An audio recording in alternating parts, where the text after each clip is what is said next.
नमस्कार, स्वागत है आपका आर्या न्यूज में। मैं हूं आपके साथ सुमन पाल। देश में जानलेवा कोरोना वायरस महामारी की रफ्तार बेकाबू होती जा रही है।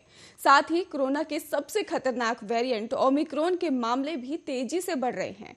और देश के में आपको बता दें कि पिछले 24 घंटों में ही कोरोना वायरस के 90,928 नए केस सामने आए हैं। वहीं 325 लोगों की मौत भी हो गई है। केंद्रीय स्वास्थ्य मंत्रालय की ओर से जारी किए गए आंकड़ों के मुताबिक देश में अब एक्टिव मामलों की संख्या बढ़कर 2,85,401 हो गई है। वहीं इस महामारी से जान गंवाने वालों की संख्या लगातार बढ़ती जा रही है, जो 4,82,876 हो गई है। आंकड़ों के मुताबिक कल 19,206 लोग ठीक हुए हैं और जिसके बाद अभी तक 3,43,411,009 लोग संक्रमण मुक्त हो चुके हैं। आपको बता दें कि राष्ट्रव्यापी टीकाकरण मुहिम के तहत अभी तक कोरोना वायरस रोधी टीकों की 148 करोड़ से ज्यादा खुराक दी जा चुकी है और कल 91,25,099 डोज दी गई, जिसके बाद अब तक वैक्सीन की 148 करोड़ 67,80,227 डोज दी जा चुकी है।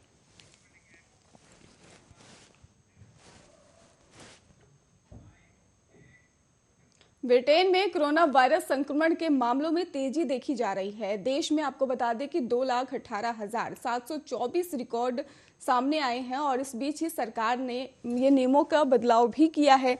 और आपको बता देते हैं कि इंग्लैंड में ही अंतर्राष्ट्रीय यात्रियों के लिए प्रस्थान से पूर्व जांच की अनिवार्यता खत्म कर दी गई है और सरकार ने कोविड को लेकर यात्रा नियमों की बदलाव की घोषणा करते हुए कहा कि अब यात्रियों को प्रस्थान से पहले जांच की अनिवार्यता खत्म कर दी गई है और इसके साथ ही अब यात्रियों के आगमन पर उन्हें क्वारंटीन होने की भी जरूरत नहीं है।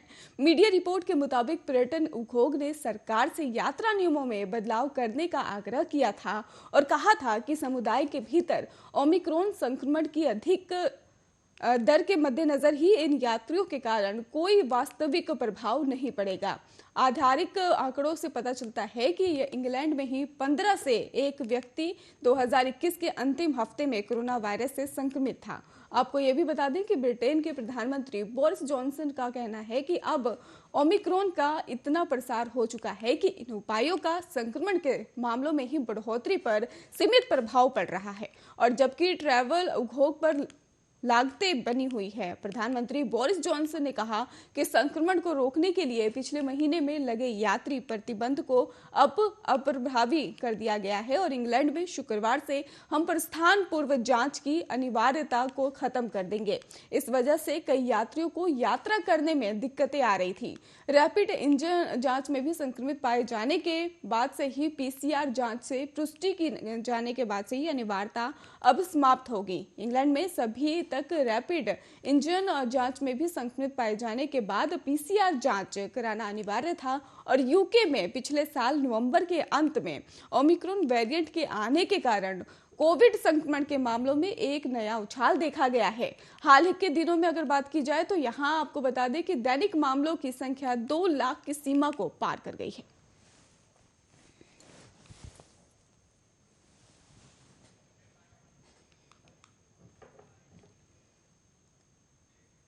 उत्तर प्रदेश में कोरोना का प्रकोप बढ़ रहा है और बीते दिनों में ही आपको बता दें कि 7 हर रोज कोरोना केस लगातार बढ़ते ही जा रहे हैं और ऐसे में कोरोना से बचाव के लिए यूपी के मुख्यमंत्री योगी आदित्यनाथ ने यहां के 10वीं तक के स्कूलों को 16 जनवरी 2022 तक के लिए बंद कर दिया है। और वहीं इतना ही नहीं, कहा जा रहा है कि 11वीं और 12वीं के स्टूडेंट्स को भी केवल वैक्सीन लगवाने के लिए स्कूल बुलाया जाएगा और फिजिकल क्लासेस की फिलहाल मनाही कर दी गई है।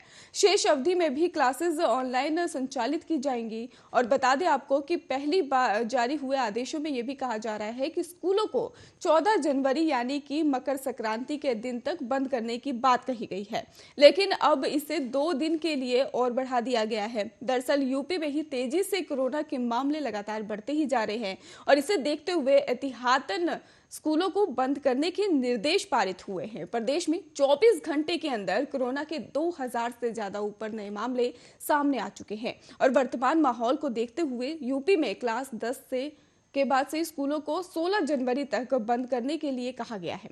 इस बाबत यूपी के मुख्यमंत्री योगी ने साफ निर्देश दिया है कि 11वीं और 12वीं के बच्चों को भी केवल वैक्सीनेशन के लिए ही स्कूल बुलाया जाए। यही नहीं, टीका लगवाने वाले दिन और उसके अगले दिन उन्हें छुट्टी दी जाए। यूपी में बच्चों का वैक्सीनेशन कार्यक्रम तेजी से चल रहा है और मुख्यमंत्री ने जनता से अपील की है कि सभी को सतर्क रहने और सभी नियमों का पालन करने की जरूरत है। जानकारी पूरी रखें लेकिन पैनिक ना करें और जिन लोगों को टीके लगे हैं और जो सामान्य रूप से स्वरूप है और उन्हें खतरा काफी कम है, लेकिन सावधानी में कमी ना आने दें।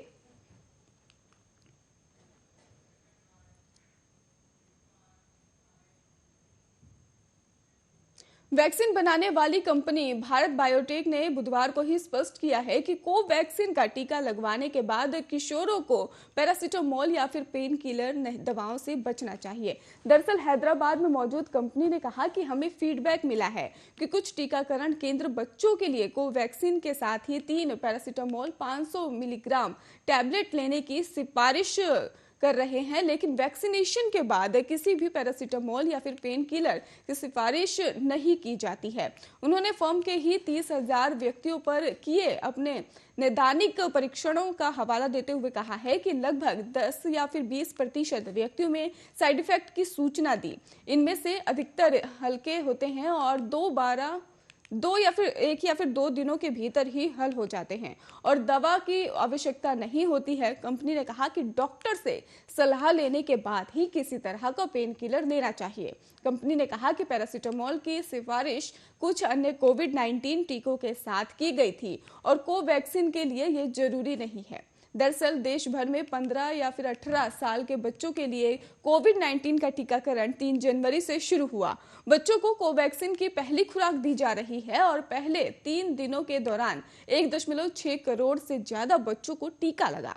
बता दें कि दुनिया भर में कोरोना और ओमिक्रॉन के बढ़ते मामलों को देखते हुए भारत ने भी वैक्सीनेशन अभियान को और तेज कर दिया है और देश में कोरोना वैक्सीनेशन अभियान में तेजी लाते हुए 3 जनवरी से 15 और 18 साल तक के बच्चों को भी वैक्सीन देने की शुरुआत हुई है और ऐसे में पहले ही दिन यानी सोमवार को ही 41 लाख से ज्यादा बच्चों को कोरोना वैक्सीन दी गई और इसके साथ ही देश में अब तक 146.61 करोड़ से ज्यादा टीके की खुराक दी जा चुकी है।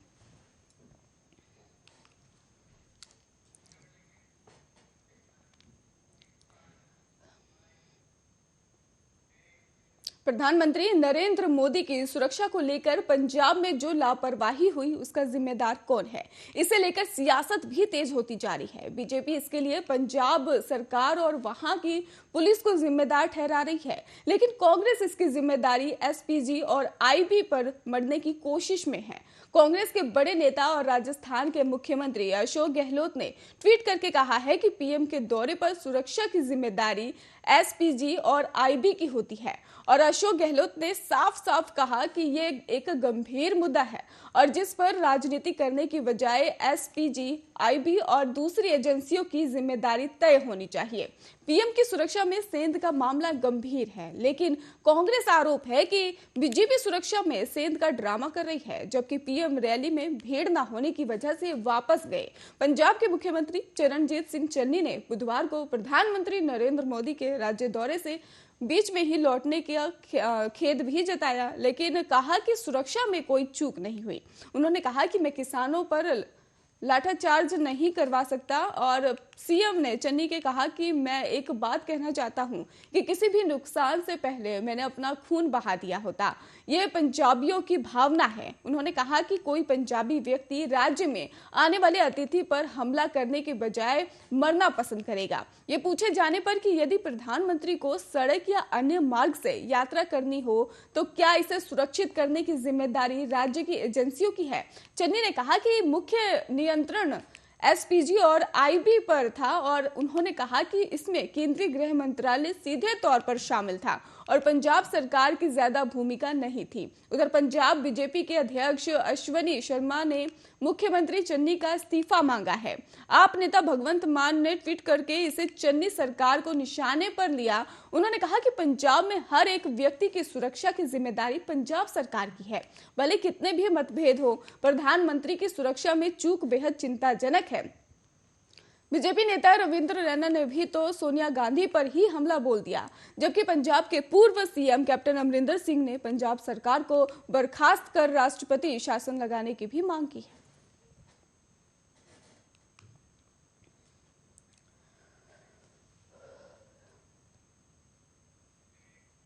देश की राजधानी दिल्ली में आज मशहूर चांदनी चौक की लाजपत राय मार्केट में ही भीषण आग लग गई। आग कैसे लगी इसकी जानकारी अभी सामने नहीं आ पाई है, लेकिन माना जा रहा है कि आपको बता दें कि इसको लेकर भी आग की वजह शॉर्ट सर्किट बताई जा रही है। फिलहाल मौके पर दमकल की करीब 12 गाड़ियां आग बुझाने की कोशिश में जुटी हुई हैं।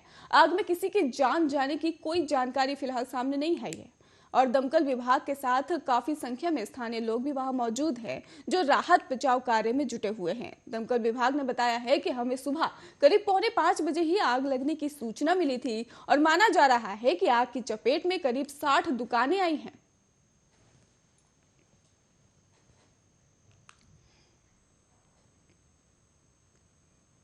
बुधवार को पीएम नरेंद्र मोदी ने जर्मनी के नए चांसलर ओलाफ स्कोल्ज के साथ ही फोन पर बातचीत की है। उन्हें उनकी नई नियुक्ति की बधाई दी गई है। उन्होंने इस बात की जानकारी भी दी है। आपको बता दें, उन्होंने इस बातचीत के दौरान चल रही द्विपक्षीय पहलों के साथ साथ जलवायु कार्रवाई और हरित ऊर्जा जैसे क्षेत्रों में संबंधों को व्यापक बनाने के दायरे पर चर्चा की है।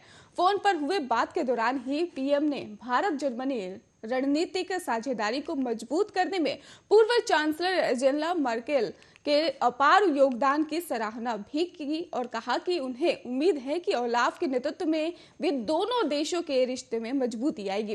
दरअसल पीएम ने अपने इस फोन कॉल में ही जानकारी देते हुए ट्वीट किया है कि आज ओलाफ स्कोल्ज से बात की और उन्हें जर्मन चांसलर के रूप में कार्यभार संभालने पर बधाई दी। मैं भारत जर्मनी रणनीतिक साझेदारी को और मजबूत करने के लिए उनके साथ काम करने और छठे अंतर सरकारी परामर्श के लिए भी जल्द ही उनसे मिलने के लिए उत्सुक हूं।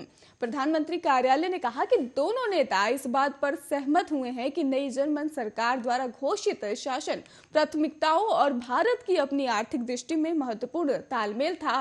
उन्होंने निवेश और व्यापार संबंधों को बढ़ावा देने सहित चल रही सहयोग पहलों की समाधानों को समीक्षा की है और नए क्षेत्रों में सहयोग और आदान प्रदान में विविधता लाने की भी क्षमता पर सहमति हुए हैं और विशेष रूप से उन्होंने जलवायु कार्रवाई और हरित ऊर्जा के क्षेत्रों में नई सहयोग पहल शुरू करने की भी आशा व्यक्त की है, ताकि दोनों देश अपनी अपनी जलवायु प्रतिबद्धताओं को प्राप्त कर सके।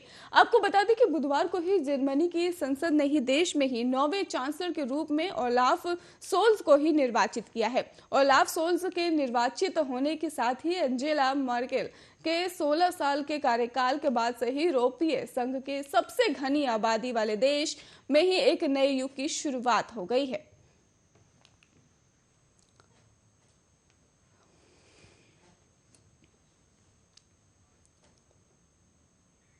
उत्तर प्रदेश के योगी आदित्यनाथ सरकार ने मंगलवार को देर रात बैठक में फैसले लेते हुए 6 जनवरी से 14 जनवरी तक कक्षा 10 तक के सभी स्कूलों को बंद कर दिया है। राज्य में सक्रिय कोविड मामलों की संख्या 3000 का आंकड़ा पार कर गई है और गुरुवार से रात के कर्फ्यू का समय भी 2 घंटे तक बढ़ा दिया गया है। रात का कर्फ्यू अब रात 10 बजे से सुबह 6 बजे तक होगा और सरकार के प्रवक्ता के अनुसार किसी भी जिले में जहां सक्रिय मामलों की संख्या 1000 को पार कर जाती है, वहां अतिरिक्त प्रतिबंध भी लगाए जाएंगे। उत्तर प्रदेश के मुख्यमंत्री योगी आदित्यनाथ ने शीर्ष अधिकारियों के समूह टीम 9 के साथ देर रात हुई बैठक में यह निर्णय लिया है और सरकार के प्रवक्ता ने कहा कि कक्षा 10 तक के सभी सरकारी और निजी स्कूल 14 जनवरी तक बंद रहेंगे। वर्तमान में कोई भी जिला ऐसा नहीं है जहां सक्रिय मामले 1000 से अधिक है, लेकिन जैसे ही ऐसा होता है, जिम, स्पा, सिनेमा हॉल और सभी जो सार्वजनिक जगह है वहां पर 50% की क्षमता के साथ ही संचालित किया जा सकेगा